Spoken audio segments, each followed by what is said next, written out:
Tada! Ito yung deck nila, guys. So, hi guys. How are you doing? So, meron tayong ano guys, tawag dito, tooth whitening strips.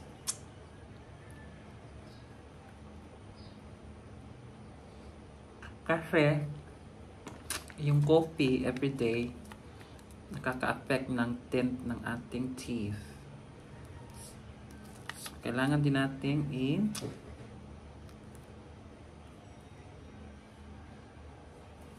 ayan. Tapos mag-melt na lang yan siya guys. Tapos maya-maya, nag-rinse na tayo ng mouth. So in the meantime, how are you doing guys? And welcome back to my channel.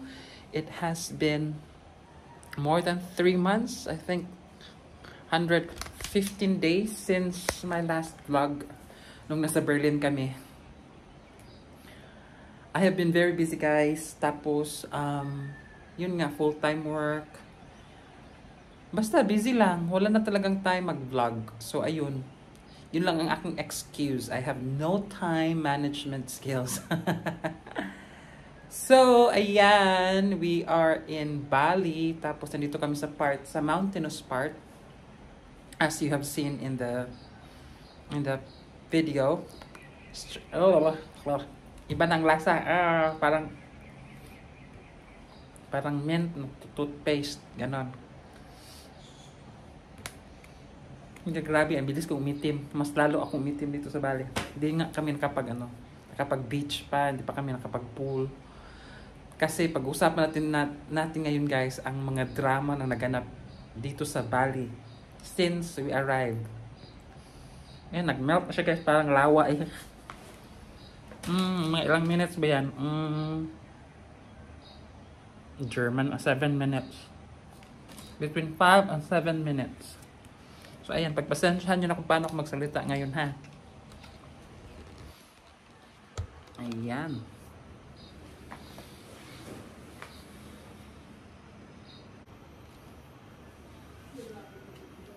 So, yun nga guys, dumating kami mga... So, we flew Saturday, we arrived Sunday, Singapore.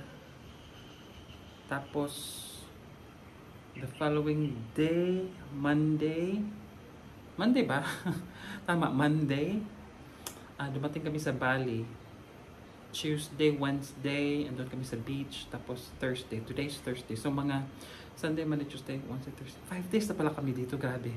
5 days na pala kami dito. Tapos wala pa kaming nagagawa. Ano lang.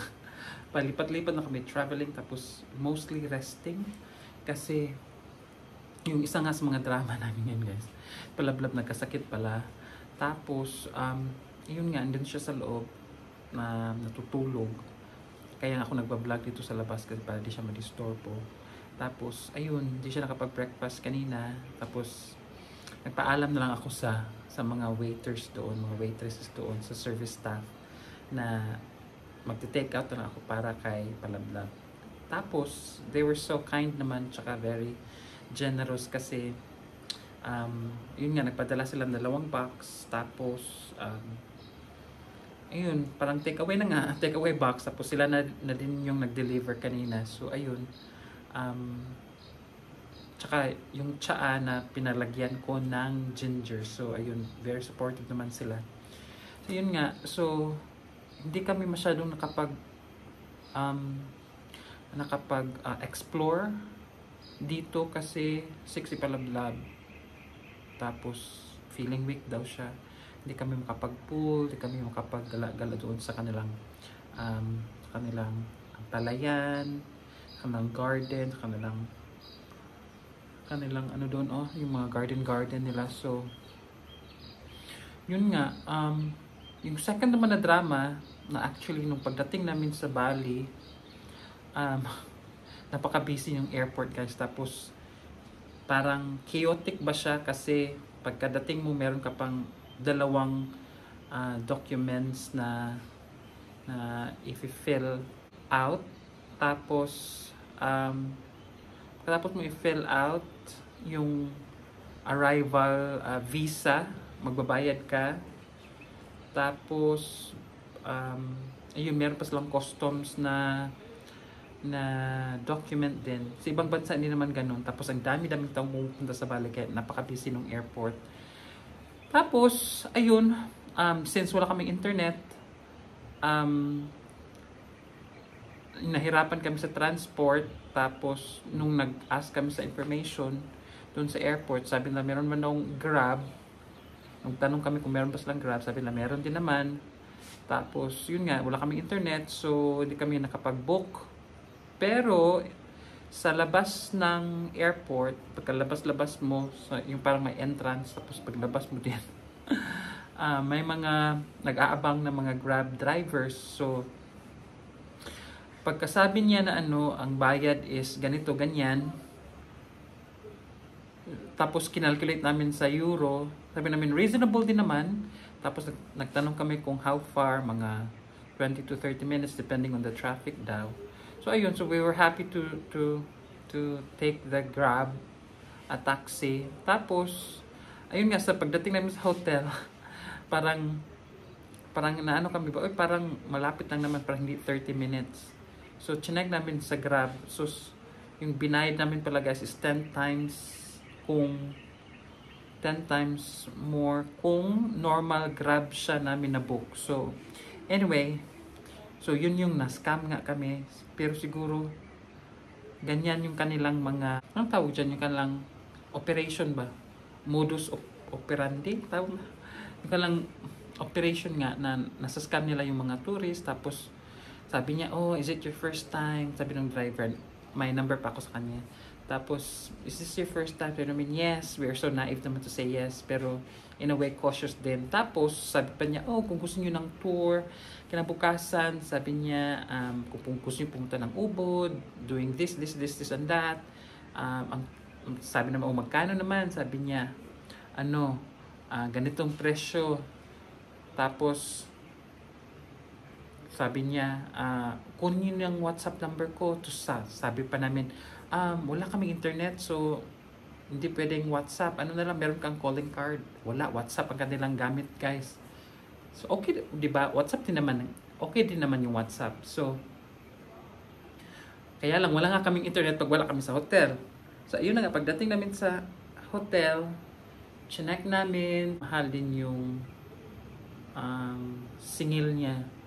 So, pagdating namin sa hotel, doon sa Intercontinental Hotel, chinek namin. So, ayun nga guys, times 2, times 3 ang kanyang presyo. So, ayun din namin siya tinawagan. So, kapag pupunta kayo dito, mag-ingat sa mga ganyan. So, actually, nabasa ko na yan before, kaya lang, wala kami magawa eh. Buti na lang, reasonable yung calculation namin ba. So, yun, na-scam kami. Tapos, ito na nga, si Palablab nagkasakit.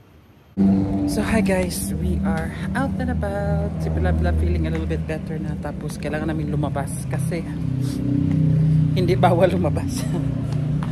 Kailangan namin lumabas guys kasi naghanap kami ng ATM machine para may cash kami pang bayad sa Grab para bukas pag check out namin. So ayan, dito tayo sa labas ng hotel guys, resort.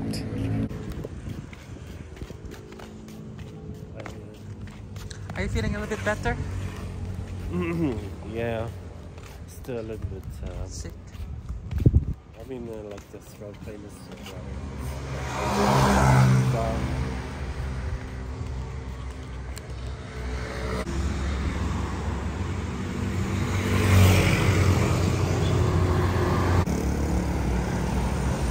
There's a temple guys.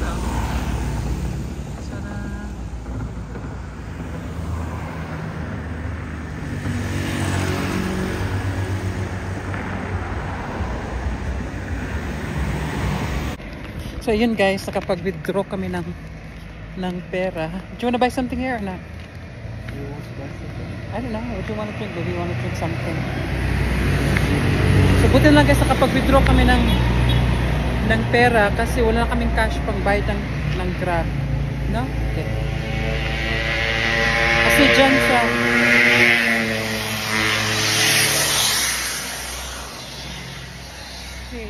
dyan sa bank na guys, Na yan guys, hindi tinanggap yung card ko ba. So, ayan, may pambayad ako ng taxi bukas.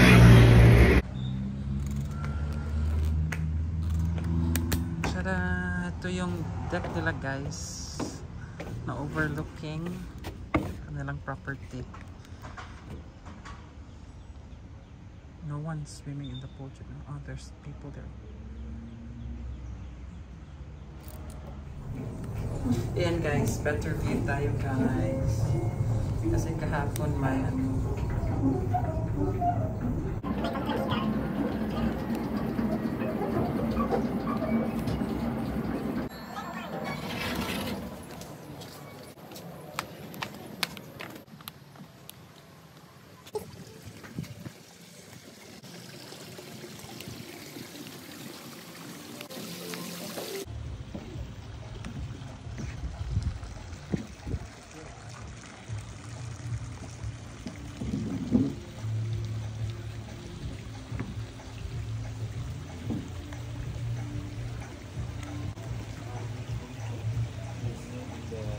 Balcony?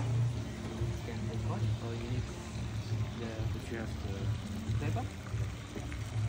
So yun nga guys, habang nagre-relax kami sa my pool area guys, very random, tapos yun nga, very unbelievable kasi very small, it's a small world talaga guys, kasi may kakilala ako na nagbakasyon din dyan mismo sa hotel na yan.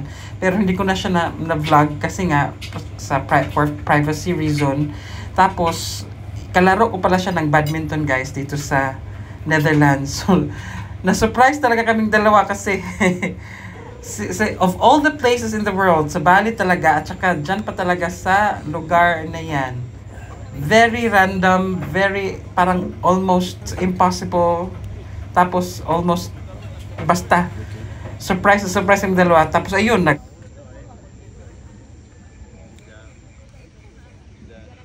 so yun guys, nagsigawan kaming dalawa sa may pool. Hi guys, nandito tayo sa kanilang parang 7-Eleven.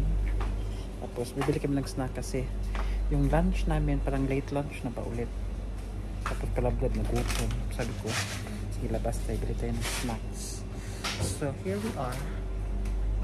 In fairness, mura siya dito guys. Mura. Parang Pilipinas lang din.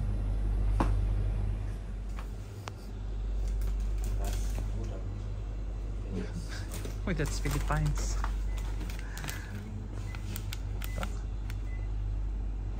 Meron itong wishi guys para tulad sa atin. Philippines mo na. So nag-order kami yan guys. So isang ganyan.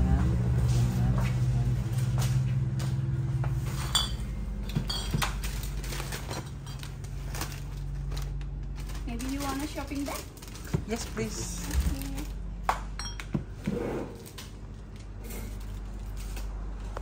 So hi guys, this is what we bought. Corn dog.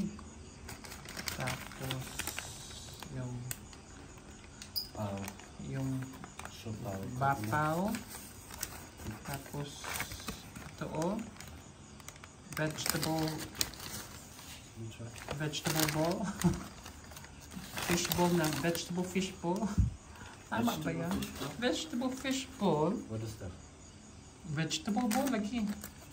Wow, this one is cold. The bapa with a coconut. And there's the sauce, no? Where's the sauce? There, the sauce. Take it out. Yun guys, kumakain nga kami ng medyo parang dinner na rin namin guys. Kasi yun nga, sabi ko nga, late lunch yung kinain namin kanina sa pool. Tapos, ayan, kumakain lang kami ng yung parang instant food, convenient food na binili namin sa Minimart. Tapos, very simple lang aming dinner. Hindi siya masyadong fancy. Hindi talaga siya fancy. Pero, ganyan guys, pag nagbabakasyon kami, meron kaming mga moments na ganito, na medyo simple lang ang pagkain. Tapos, ayun, masaya pa rin. Tapos, din, patok sa budget. Yun nga, so, eto, pag nag-holiday kami, may balance yung sometimes kumakain kami ng masasarap, minsan naman hindi kumakain. Joke. Kumakain ng mga snacks, 'di ba? So pag mga ganito, happy na kami, guys. So ayan, salamat for watching. Thank you for watching, guys. At saka if you're new to this channel, don't forget to subscribe to my channel. And libre lang ang mag-like, guys. Paki-like din naman. Thank you. And have fun, guys. See you on my next vlog. Bye-bye.